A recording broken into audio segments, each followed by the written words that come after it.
I'd like to share with you some of what has been discovered regarding the Gospels so that we can understand how to approach the Gospels and how to understand why the Gospels retain both sayings of Jesus which would indicate his limitations and also sayings which would indicate that he is somehow divine. Let me then go to my slides. As the Gospels now appear in the Bible, this is the order, starting from your left to right, Matthew first, Mark, Luke, and then John. However, scholars generally today believe that Mark was the first of the four Gospels to be written. And hence, this would be roughly the order: Mark first, Matthew and Luke somewhere in between, and finally John. One of the scholars who has contributed to this conclusion, or rather has accepted the conclusion, and is undoubtedly a conservative scholar. Let me check with James. Is Richard Balcom a conservative scholar? Somewhere there. Is F.F. Bruce a conservative scholar? Oh, by the way, since he is a conservative scholar, I'd like to present to you New Testament history by F.F. Bruce. Thank you very much. You're welcome. One of my textbooks. Now, both Richard Balcom and F.F. Bruce hold to the idea that Mark was first and John last. Now, this is a very important conclusion, and we'll see where it heads. The dating I've given here for Mark's Gospel is 65 to 75, and that corresponds to the specific dating that has been given by Richard Balcom. Well, I said specific, but obviously it is a range because there is a certain amount of subjectivity involved in trying to determine the precise dates. According to F.F. Bruce, a few years earlier than this, because he said the middle of the middle 60s, and so it could be somewhere in close to that, but not to the 75 number.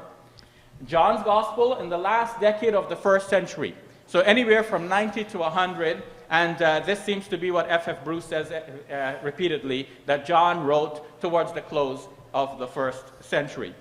Now, what else do these scholars tell us? So Matthew and Luke are somewhere in between, but it is important to notice also that the scholars believe that Mark was a source used by Matthew and Luke in the composition of their own Gospels. Now, that's natural. If somebody has written a Gospel, you're going to write another one. Why start from scratch? You use the existing document, and you write it according to the way you know the facts to be, or to bring out the message you would like to bring out. So Matthew and Luke did this. But, as noted by F.F. Bruce, Matthew and Luke sometimes made improvements to Mark's Gospel. Now, he didn't spell out what all of the improvements are, but the improvements are, I believe, very important, and we should take cognizance of what they are.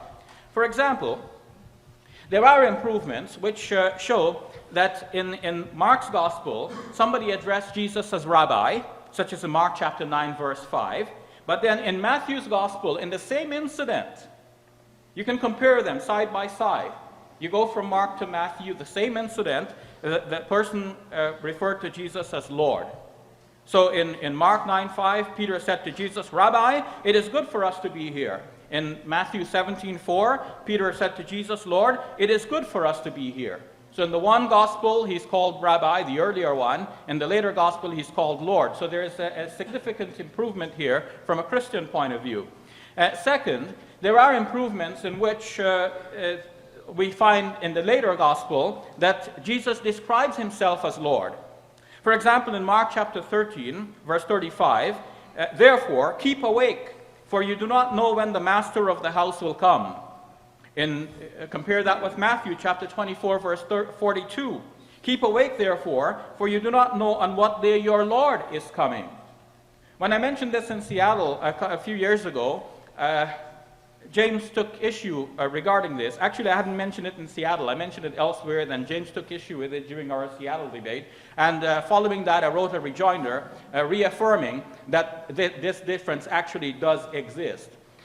Third, there are improvements in which the later gospel calls Jesus the Son of God. For example, Mark chapter 8, verse 29, Peter answered him, "You are the Messiah."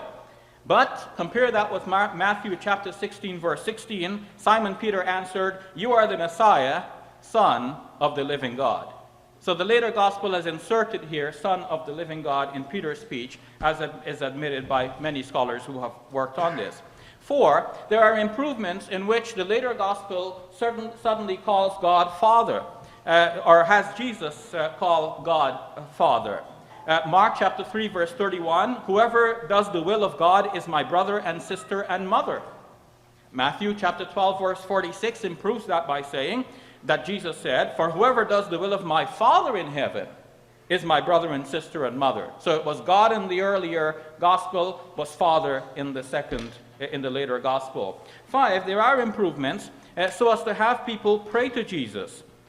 For example, when a storm broke out, Jesus was asleep in the stern, and the disciples came up to Jesus and awoke him, according to Mark's gospel, Mark chapter 4, verse 38, and they said to him, "Teacher, do you not care that we are perishing?" What did they call Jesus? Teacher. Again, "Teacher, do you not care that we are perishing?" In Matthew chapter 8, verse 25, same incident, they approached Jesus and they said, "Lord, save us. We are perishing." What did they call him this time? Lord. It's the same incident, just the later gospel. The situation has been changed, or the wording has been changed. Then there are improvements to reduce Jesus' emphasis on one God.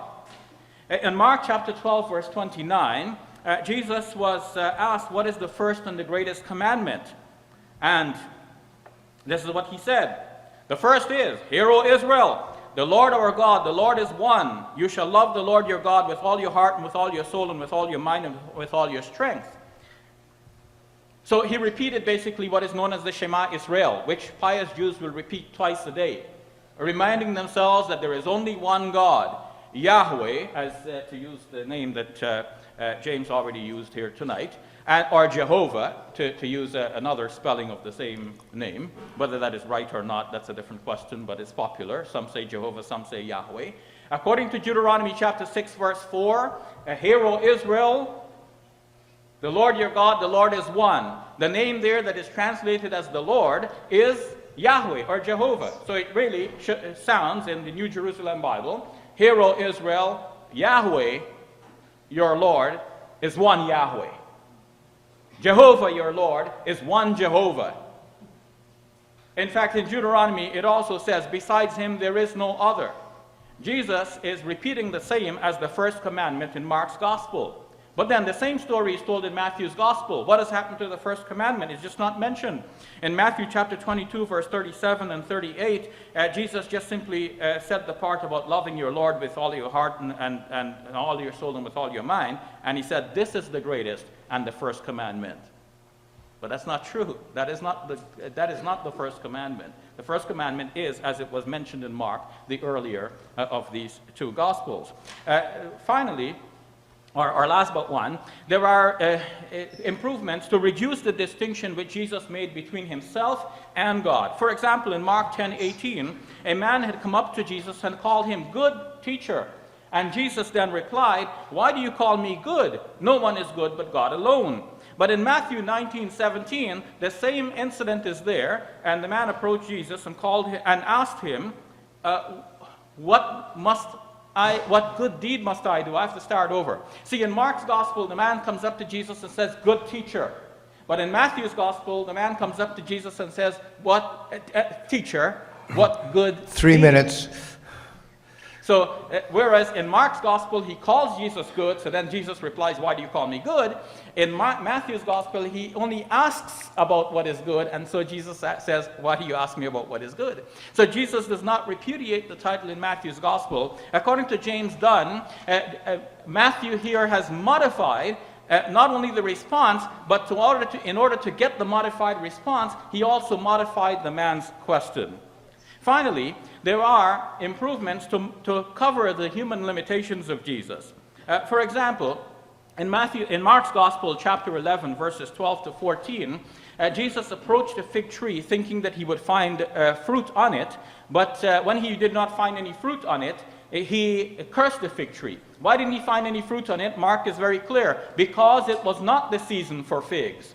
But then in Matthew's Gospel, chapter 21, verse 18, the situation is changed. Jesus is hungry. He sees the fig tree. He went to it. He found nothing to it but leaves. And he said to it, may no fruit ever come from you again. The difference is that Matthew here has removed the mention that it was not the season for figs. This allows Christians to meditate on Matthew's statement and make that into a parable about good and bad and what happens to those who do not fulfill their functions. They get destroyed, just like this fig tree, because they do not do what they're supposed to do. But as Mark's gospel makes it plain, the reason there were no figs is because it was not the season for figs, and therefore it appears that Jesus here has made a mistake, and which is natural for a human being. Muslims would not have any difficulty accepting that such an error could occur. Finally, in the minute that I have remaining, when we go to John's Gospel, we see that in John's Gospel, the situation has improved even further. Now, we go apart from these three Gospels to John's Gospel, and we notice that now Jesus, suddenly, the whole thing is rewritten. So whereas, in fact, in Mark's Gospel, you will find, for example, that Jesus is praying in the Garden of Gethsemane, indicating that he has a will different from that of the Father, but nevertheless he submits his will. In John's Gospel, we're told that Jesus wouldn't pray like that. In John 13, when Jesus enters Jerusalem, or when he approaches Jerusalem, he says, now my soul is troubled. And what shall I say? Father, save me from this hour? No, it is for this very reason that I came to this hour. So this is a very different presentation in John's Gospel. John doesn't have the Garden of Gethsemane prayer in which Jesus says, save me from this hour. In John, Jesus wouldn't pray like that. In the other Gospels, Judas Iscariot is necessary for surrendering Jesus to the authorities.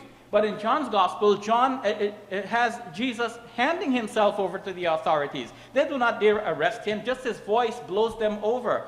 Right from the very beginning in the Gospel according to John, John the Baptist declares that Jesus is the Lamb of God who takes away the sin of the world. So we have here a developing Christology over time. Why did the early Christians think that Jesus is God? It's because largely John's Gospel and this development over time. Thank you very much.